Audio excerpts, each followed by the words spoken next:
ಇವತ್ತು ಆಷಾಢ ಮಾಸದ 3ನೇ ಶುಕ್ರವಾರ. ಹೀಗಾಗಿ ನಾಡದೇವಿ ಚಾಮುಂಡಿಯ ತಾಯಿಯ ದರ್ಶನಕ್ಕೆ ಅಪಾರ ಸಂಖ್ಯೆಯ ಭಕ್ತರು ಬಂದಿದ್ದಾರೆ. ತಾವೀಗ ಗಮನಿಸ್ತಾ ಇರುವಂತದ್ದು ಇದು ಚಾಮುಂಡಿ ದೇವಸ್ಥಾನದ ಒಳಭಾಗದ ದೃಶ್ಯ. ಉತ್ಸವ ಮೂರ್ತಿ ತಾಯಿ ಚಾಮುಂಡಿಯನ್ನ ನೋಡ್ತಾ ಇದ್ದೀರಿ. ಇವತ್ತು ಲಕ್ಷ್ಮಿಯ ಅಲಂಕಾರವನ್ನ ತಾಯಿ ಚಾಮುಂಡಿಗೆ ಮಾಡಲಾಗಿದೆ.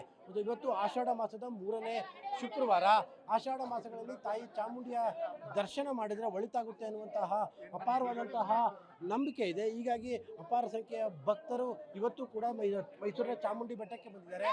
ಇದು ಚಾಮುಂಡಿಯ ದೇವಸ್ಥಾನದ ಒಳಭಾಗದಲ್ಲಿರುವಂತಹ ಉತ್ಸವ ಮೂರ್ತಿ ತಾಯಿಯ ಅಲಂಕಾರ. ತಾಯಿ ಉತ್ಸವ ಮೂರ್ತಿಗೆ ಇವತ್ತು ಕಮಲದ ಹೂವಿನಲ್ಲಿ ಲಕ್ಷ್ಮಿಯ ಅಲಂಕಾರವನ್ನ ಮಾಡಲಾಗಿದೆ. ಗರ್ಭಗುಡಿಯ ತಾಯಿಗೂ ಕೂಡ ಇದೇ ರೀತಿಯಾಗಿ ಲಕ್ಷ್ಮಿಯ ಅಲಂಕಾರವನ್ನು ಕೂಡ ಮಾಡಲಾಗಿರುವಂಥದ್ದು. ಇವತ್ತು ಆಷಾಢ ಮಾಸದ 3ನೇ ಶುಕ್ರವಾರ. ಹಾಗಾಗಿ ಸಹಜವಾಗಿಯೇ ಕಳೆದ 2 ವಾರಗಳಿಗಿಂತಲೂ ಕೂಡ ಅತಿ ಹೆಚ್ಚಿನ ಭಕ್ತರು ಈ ಬಾರಿಯ ದರ್ಶನಕ್ಕೆ ಚಾಮುಂಡಿ ಬೆಟ್ಟಕ್ಕೆ ಬಂದಿದ್ದಾರೆ. ಬೆಳಿಗ್ಗೆಯಿಂದಲೂ ಕೂಡ ಅಪಾರ ಸಂಖ್ಯೆಯ ಭಕ್ತರು ಚಾಮುಂಡಿಯ ದೇವಸ್ಥಾನಕ್ಕೆ ಬಂದಿರುವಂಥದ್ದು. ಮತ್ತೊಂದು ಕಡೆಯಲ್ಲಿ ನಾನು ನಿಮಗೆ ತೋರಿಸ್ತಾ ಹೋಗ್ತೇನೆ. ಇವತ್ತು ಚಾಮುಂಡಿಯ ತಾಯಿಯ ದೇವಸ್ಥಾನದ ಒಳಾಂಗಣವನ್ನು ಸಂಪೂರ್ಣವಾಗಿ ವಿವಿಧ ಪುರಿ ಮತ್ತು ಅನೇಕ ಹಣ್ಣುಗಳ ಮೂಲಕವಾಗಿ ಈ ಒಂದು ದೇವಸ್ಥಾನದ ಒಳಾಂಗಣವನ್ನು ಅಲಂಕಾರವನ್ನು ಮಾಡಲಾಗಿದೆ. ಇವತ್ತು ಎಲ್ಲ ಕಡೆಯಲ್ಲೂ ಕೂಡ ಇದೇ ರೀತಿಯಾಗಿ ಇಡೀ ದೇವಸ್ಥಾನವನ್ನು ಇದೇ ರೀತಿಯಾಗಿ ಪ್ರಮುಖವಾಗಿ ತೋತಾಪುರಿಯ ಹಣ್ಣು ಜೊತೆಗೆ ಕಮಲದ ಹೂವು, ಹೀಗೆ ಕಿತ್ತಳೆ ಹಣ್ಣು, ಹೀಗೆ ಬೇರೆ ಬೇರೆ ಹಣ್ಣುಗಳ ಮೂಲಕವಾಗಿ ಅಲಂಕಾರವನ್ನು ಮಾಡಲಾಗಿದೆ. ಇಡೀ ದೇವಸ್ಥಾನದ ಒಳಾಂಗಣ ಇರ್ಬೋದು ಮತ್ತು ಹೊರಾಂಗಣ ಇರ್ಬೋದು, ಎರಡೂ ಕಡೆಗಳಲ್ಲೂ ಕೂಡ ವಿವಿಧ ರೀತಿಯಾದಂತಹ ಹಣ್ಣುಗಳನ್ನು ಬಳಸಿ ಬಹಳ ವಿಶಿಷ್ಟವಾದಂತಹ ಅಲಂಕಾರವನ್ನು ಇವತ್ತು ಚಾಮುಂಡಿ ತಾಯಿಯ ದೇವಸ್ಥಾನದಲ್ಲಿ ಮಾಡಿರುವಂತಹದ್ದು. ಇವತ್ತು ಆಷಾಢದ 3ನೇ ಶುಕ್ರವಾರ.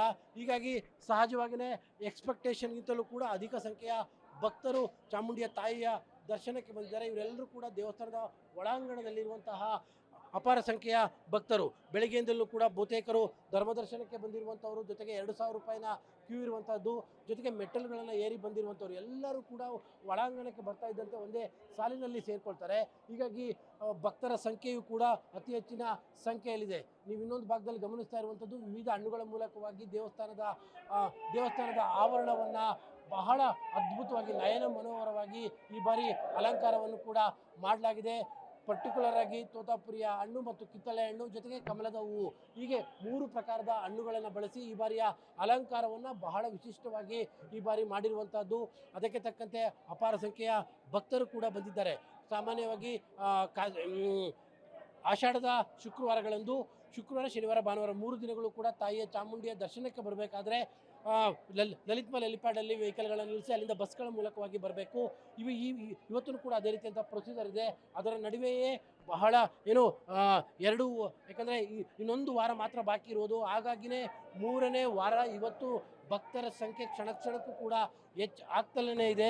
ಇವತ್ತು ಬೆಳಗಿನ ಜಾವದಿಂದಲೂ ಕೂಡ ಅಪಾರ ಸಂಖ್ಯೆಯ ಭಕ್ತರು ಬಂದಿದ್ದಾರೆ. ರಾತ್ರಿ 10 ಗಂಟೆವರೆಗೂ ಕೂಡ ಭಕ್ತರು ಇದೇ ರೀತಿಯಾಗಿ ಬಂದು ತಾಯಿಯ ದರ್ಶನವನ್ನು ಕೂಡ ಪಡಿತಾರೆ. ಕ್ಯಾಮ್ರಾ ಪರ್ಸನ್ ಕಾರ್ತಿಕ್ ಜೊತೆ KP Nagaraj, public TV, Mysuru.